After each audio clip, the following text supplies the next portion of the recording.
Lunes 17 de febrero 2025. Bienvenidos una vez más. Srimad Bhagavatam Podcast, texto 3, capítulo 10, canto tercero. Comenzamos. Om Namo Bhagavate Vasudevayam. Om Namo Bhagavate Vasudevayam. Om Namo Bhagavate Vasudevayam.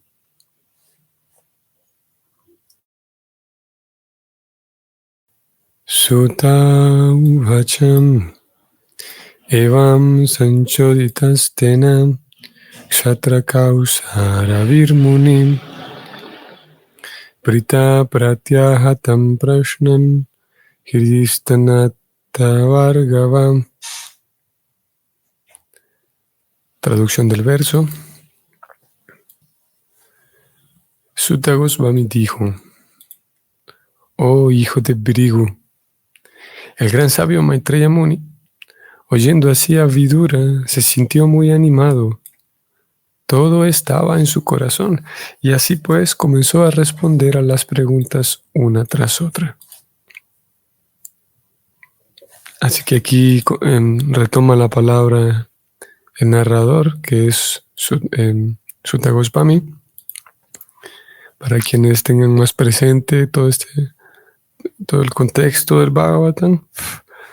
Bhagavatam señala que tenemos en la primera escena del Bhagavatam, en el primer verso, primer capítulo, primer canto, se describe a estos sabios que se reunieron, los sabios de Naimisaranya, y se reúnen al final de Dwapara Yuga, al inicio de Kali Yuga, y entre ellos Sutta Goswami es el mayor. Sutta Goswami les narra todo esto.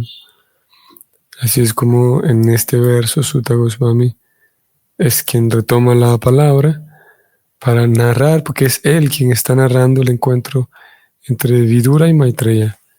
Maitreya escuchó las preguntas de Vidura y se sintió animado al escuchar esas preguntas. Eso sucede cuando ambas partes están situados en el Bhakti, están avanzando en el Bhakti, en el sendero del Bhakti.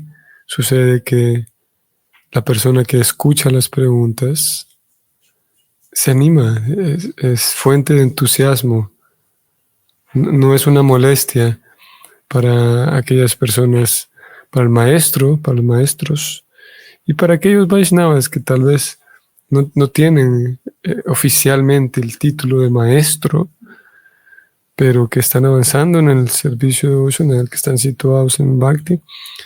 En ambos casos es una fuente de entusiasmo el hecho de que alguien se interese por los temas relacionados con Krishna y plantee preguntas, plantee interrogantes relacionadas con Krishna, con el servicio devocional. Nunca es una molestia, aun a pesar de que las preguntas sean simples, que sean básicas, que sean complejas. Al contrario, ninguno de los casos es una molestia, aun a pesar de que sean las mismas preguntas. Sí, posiblemente sí encontremos que la persona en cuestión, a quien estamos interrogando, a quien estemos planteando nuestras preguntas, posiblemente se encuentre, no sé, cansado, o se encuentre ocupado en otras cosas. De lo contrario, siempre es una cualidad, así como ayer hablábamos de la importancia, leíamos de la importancia de estar seguro de la capacidad del maestro. Una de las características es esta. Sumamos a la lista, si bien es verdad, ayer no hicimos una lista, pero a esa lista que haríamos, sumaríamos a esta característica del Vaishnava. No se molestan, no se aburre con nuestras preguntas. Al contrario, siempre se anima.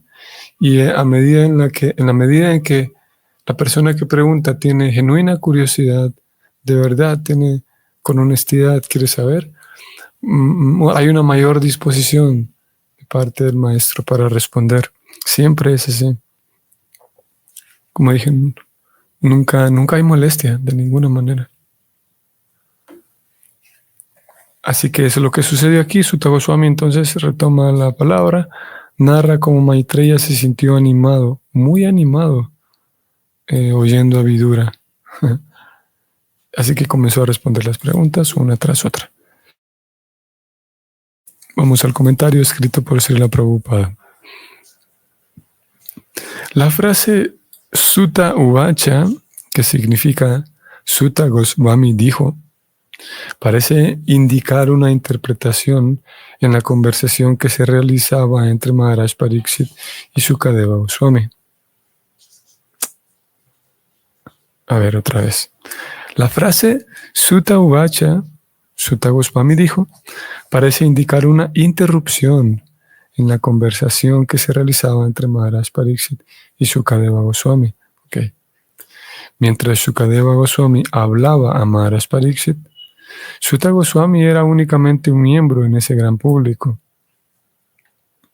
Pero Sutta Goswami estaba hablando a los sabios de Naimisaranya, encabezados por el sabio Shaunaka, un descendiente de Sukadeva Goswami. Sin embargo, esto no crea ninguna diferencia sustancial en los temas que se están describiendo. Ok, fin del comentario. Prabhupada hace referencia a esas tres dimensiones, digamos, o esas tres diferentes conversaciones que están ocurriendo aquí. Para quien está más familiarizado, pues naturalmente es más fácil de entender. De lo contrario, puede resultar un tanto enredado el asunto. Como Prabhupada terminó el comentario diciendo, en fin de cuentas, vamos a ver, esto no altera la sustancia, no crea diferencias en los temas sustanciales que se están describiendo. ¿Qué sucede? Como ya dijimos, tenemos a los sabios de Naimisaranya que se reúnen y le presentan sus preguntas a Sutta Goswami, como ya dijimos. Sutta Goswami entonces comienza a narrar todos los eventos hasta llegar al punto en el cual Pariksit se encuentra con Sukadeva Goswami. Pariksit, Sutta Goswami comienza a narrar acerca de los Pándavas. Krishna partió, los Pándavas se quedan sin Krishna, los Pándavas deciden retirarse también.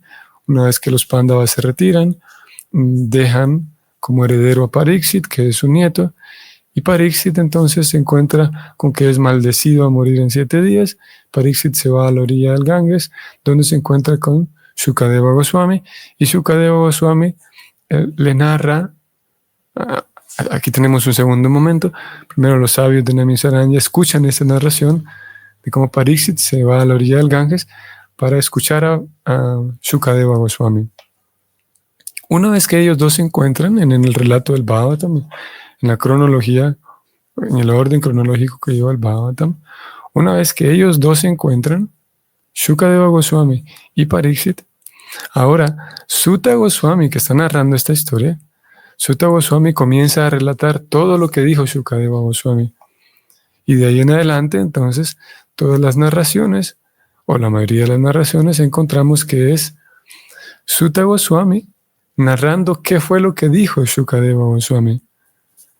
Y por eso en algunas ocasiones el Bhagavatam retrocede y retoma la palabra un narrador, y ese narrador es Sukadeva Goswami. Y leemos, ¿no? Sukadeva Goswami dijo tal cosa, Pariksit Maharaj preguntó tal cosa a Sukadeva Goswami. Hasta ahí vamos un segundo narrador. Y luego tenemos un tercer momento. Sukadeva Goswami, narrándole a Pariksit, llega al punto de contarle cómo en una ocasión Maitreya Muni se encontró con Vidura. Y lo que tenemos aquí enfrente, entonces, vamos al verso, lo tengo en pantalla. ¿Qué sucede? Leemos aquí que Maitreya Muni se sintió muy animado por las preguntas de Vidura, ¿cierto? Ahora, la persona que ha venido narrando esta historia de Maitreya Muni con Vidura, quien ha venido narrando esto en realidad es Sukadeva Goswami, que se lo está narrando al rey Pariksit. Y hay una tercera persona, como dijimos, que está narrando lo que narró Sukadeva Goswami a Maharaj Pariksit, y esa persona es Sutta Goswami. Como dije, puede parecer un poco enredado y más Si no estamos familiarizados con los nombres, puede ser también un desafío mayor. Para quienes están ya más adentrados en el tema, pues lo comprenden con mayor facilidad.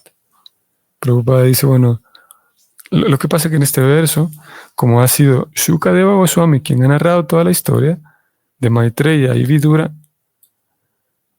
viene siendo Shuka quien narra esta historia. Entonces, lo natural es que el narrador que retoma la palabra fuera Shukadeva Goswami. Sin embargo, como esa historia de Shukadeva Goswami está siendo narrada por Sutta, es Sutta quien retoma la palabra y parecería que hay un salto. ¿Cómo fue que dijo Prabhupada? Sí, Prabhupada dice aquí en el verso que parecería que hay una interrupción, porque la narración no vuelve a Shuka, sino que la narración vuelve a Sutta.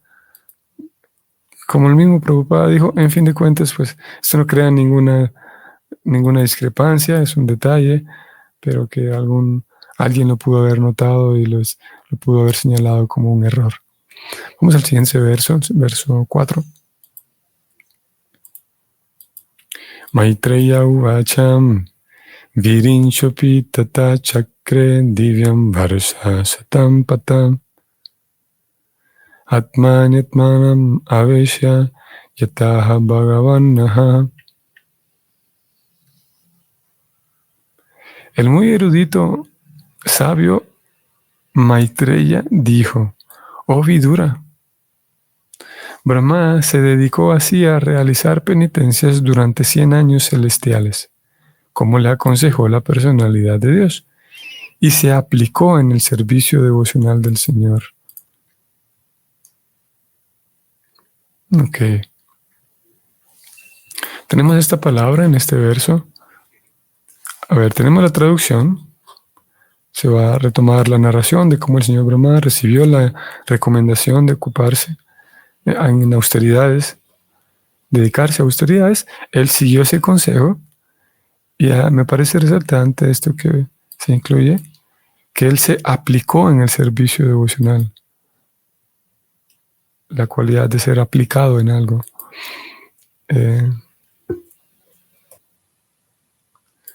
Y vemos esta palabra, vamos un poco más arriba, qué palabra se utiliza en el sánscrito, y es esta palabra aveshya, que la encontramos en otros momentos, que se le traduce de diferentes maneras, con diferentes sinónimos. A veces se le traduce como estar absorto plenamente en algo,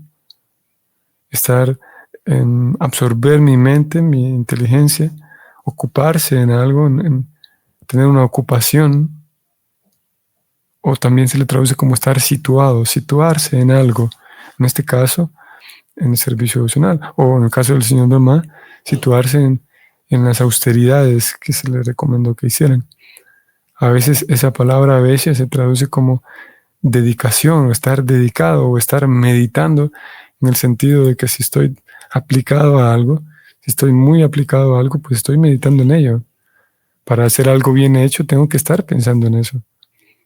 Si tengo una tarea y la hago a medias, eso significa que tal vez estoy pensando en otras cosas, estoy distraído. Sin embargo, al señor Brahma se le dice aquí que su situación era que estaban dedicándose, se aplicó. La palabra es esta, aveshya. Estaba fijo ahí, estaba establecido en lo que le correspondía. Y obviamente lo señalamos porque es nuestro caso, en la medida en la que nosotros nos enfocamos más en el servicio devocional, en el progreso espiritual, en la medida en la que más nos situamos, y como hemos señalado algunas ocasiones, en palabras de Prabhupada existe esto que es el servicio devocional casual. En la medida en la que salimos, la persona sale de ese servicio devocional casual y esporádico y pasa entonces a realizar un servicio devocional más enfocado, más integrado a su vida, más dedicado. Entonces ocurre una transformación diferente. Y obviamente entonces la persona va a experimentar, va a recibir un placer diferente, va a notar entonces cambios diferentes en su vida en la medida en la que sí, se aplica más al servicio devocional.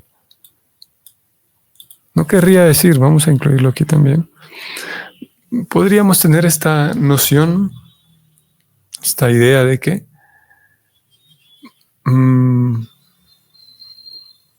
Krishna me va a aceptar únicamente si estoy plenamente dedicado. Puede estar esta idea de que si no tengo plena dedicación, entonces Krishna no me acepta, me rechaza, lo cual sería una interpretación desalineada, porque Krishna acepta todos los esfuerzos en el servicio devocional. Krishna acepta tanto a aquellos devotos que tienen plena devoción pura y madura, como también acepta a aquellos que están en el camino, que aún no tienen una devoción plena y madura. Krishna acepta aquellos esfuerzos que de momento son torpes, de momento son realizados con torpeza, sin duda.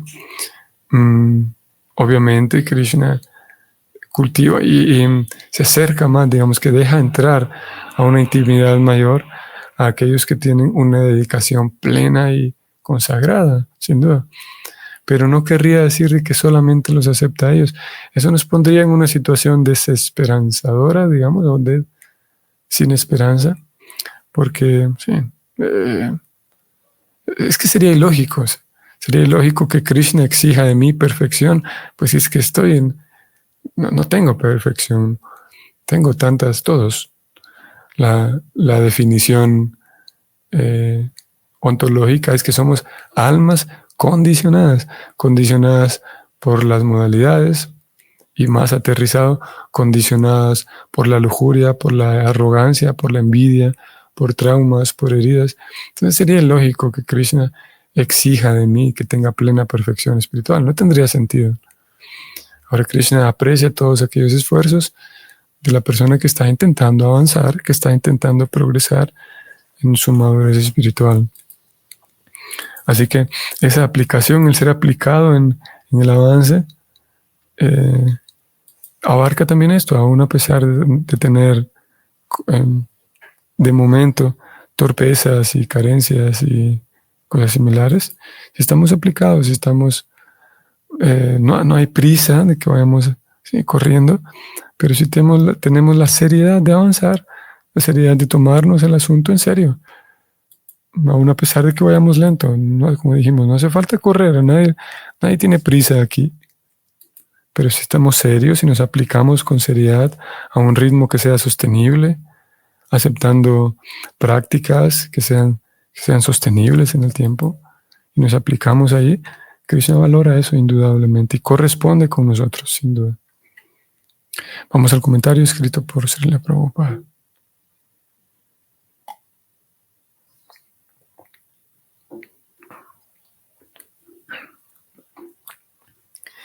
El hecho de que Brahma se ocupara en actividades dedicadas a la personalidad de Dios, Narayan, significa que se ocupó en el servicio del Señor. Esa es la penitencia más elevada que uno puede realizar por cualquier número de años. No existe jubilación de este servicio, que es eterno y por siempre alentador.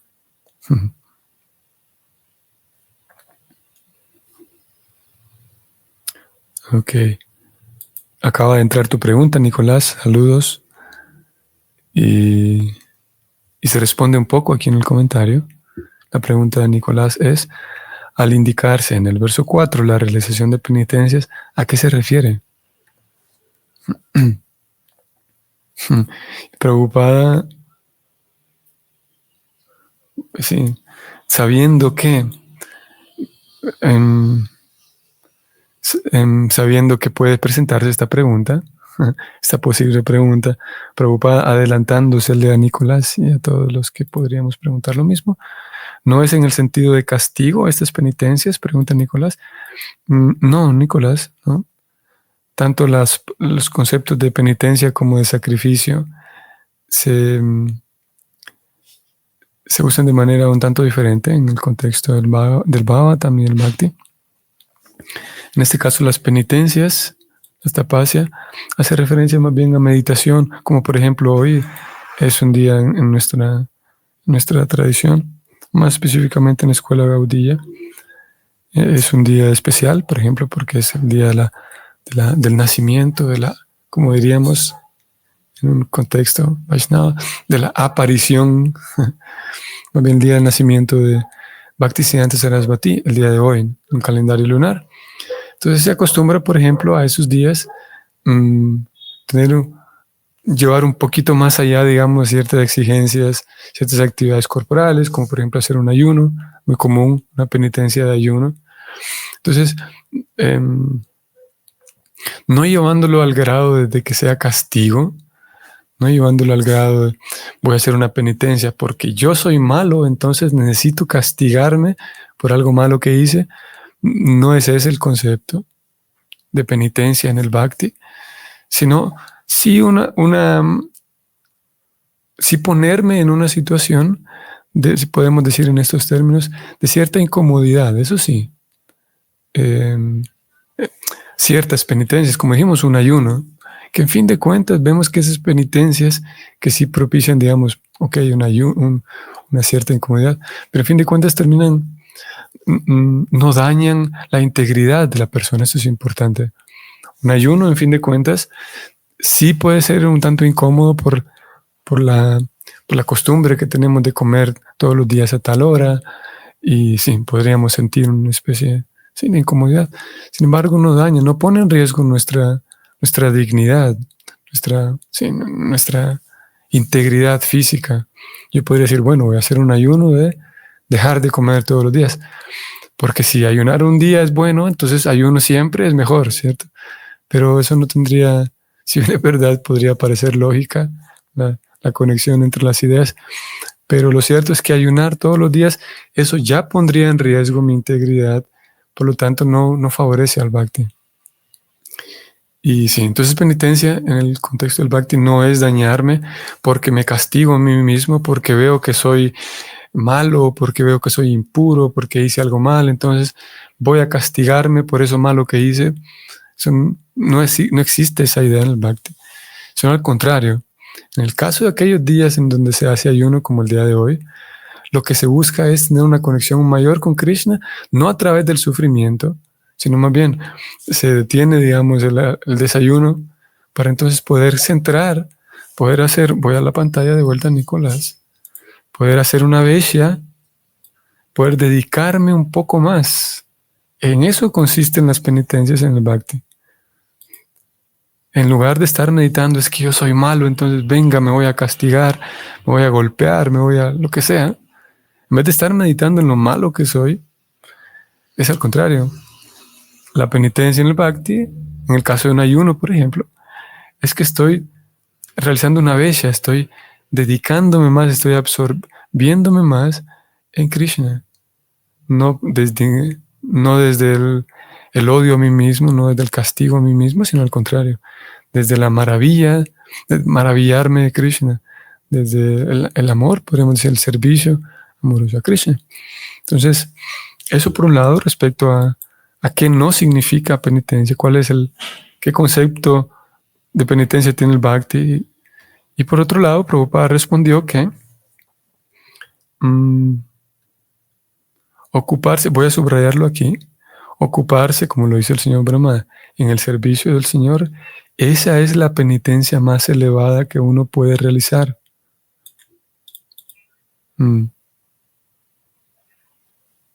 Sí. Porque podría parecer incluso contrario y paradójico y ¿cómo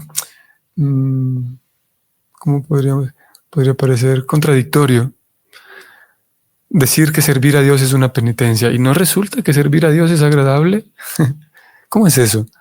Si se nos dice que servir a Dios, el servicio devocional trae placer y satisfacción al corazón, Ananda, la felicidad, Nitya Ananda, el placer.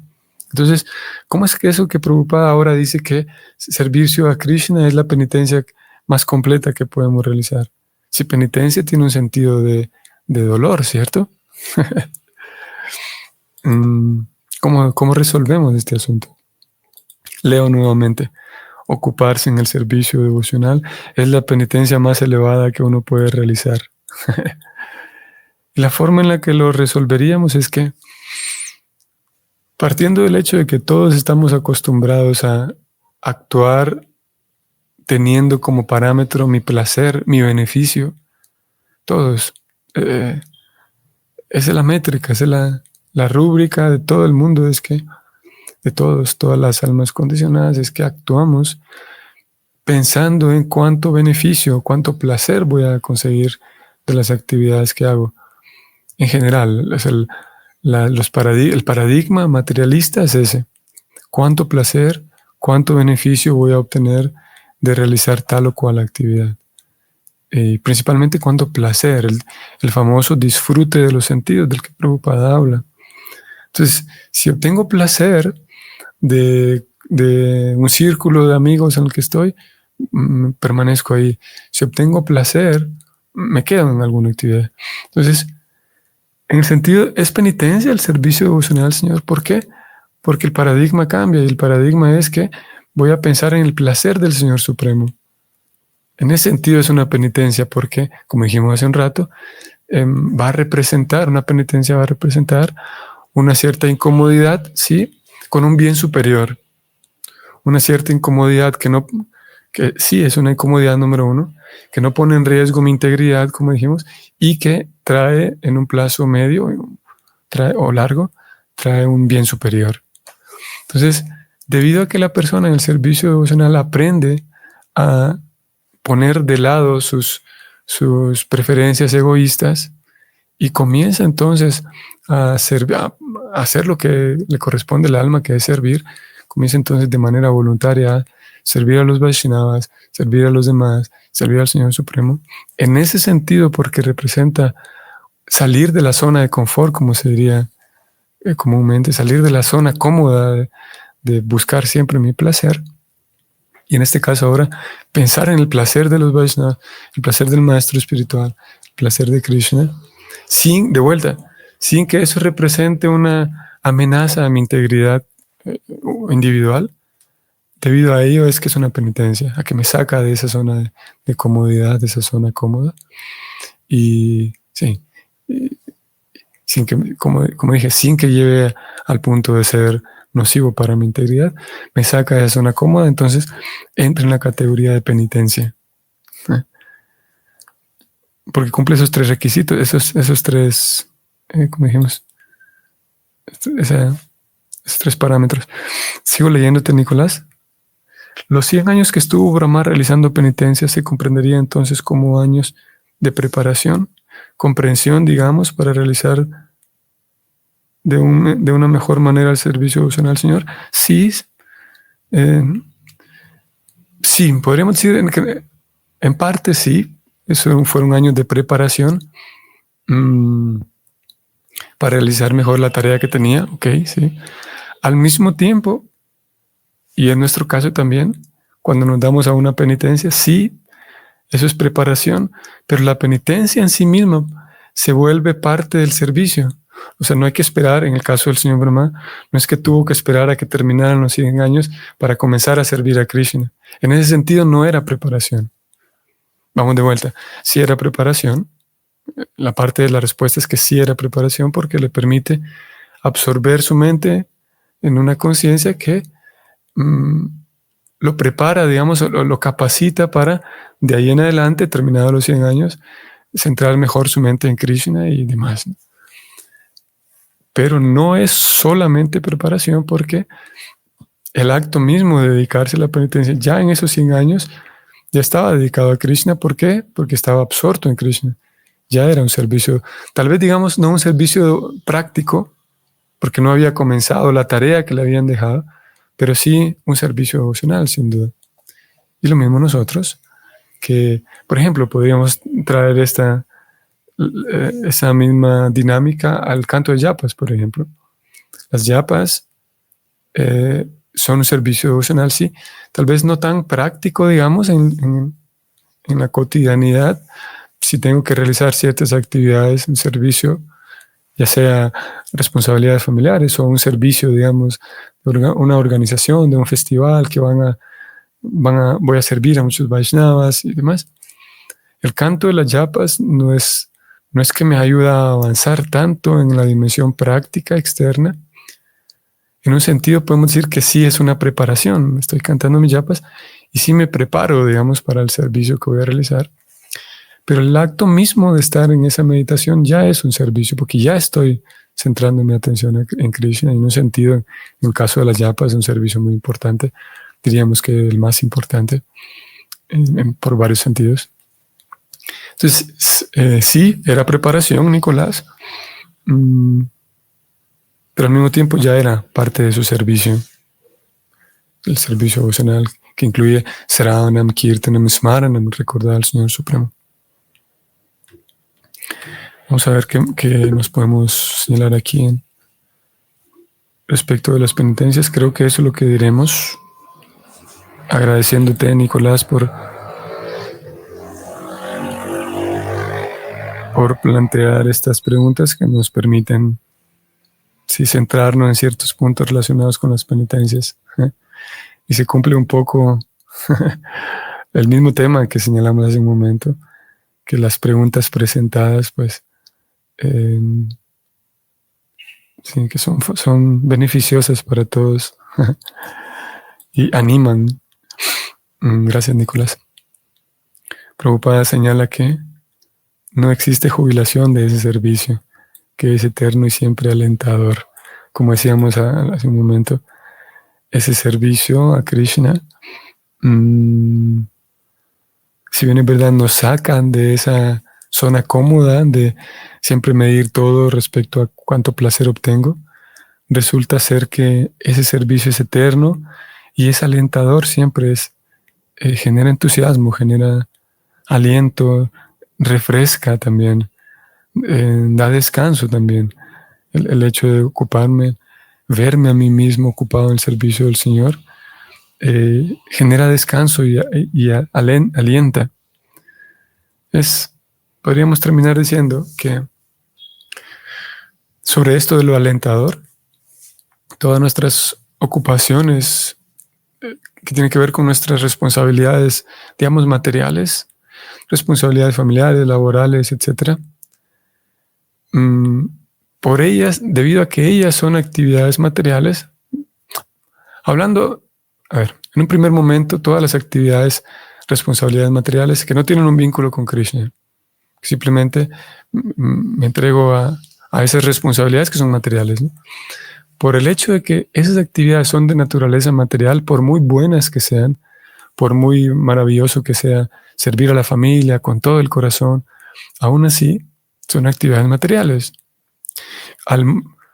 Cuando ellas están desconectadas de una visión espiritual, cuando la persona todavía no vincula esas actividades con Krishna, siguen siendo materiales y a pesar de que son agradables, eventualmente van a cansar al alma. Porque el alma no está diseñada simplemente para ocuparse en actividades desvinculadas con Krishna, por muy bien intencionadas que sean. Ahora, todas esas actividades, como ya lo sabemos, esto que estoy describiendo es algo de los fundamentos del Bhakti, algo de la base del Bhakti.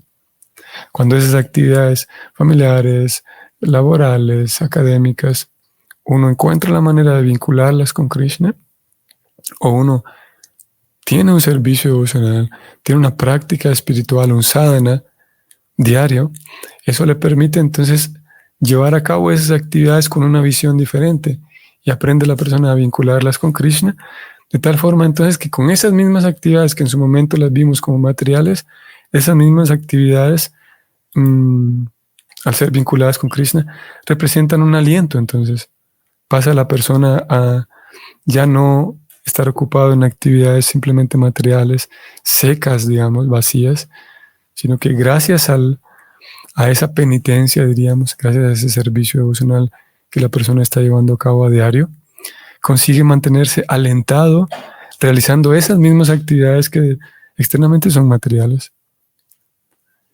Hay un aliento en continuar realizando esas mismas actividades, porque sí, la persona entonces está teniendo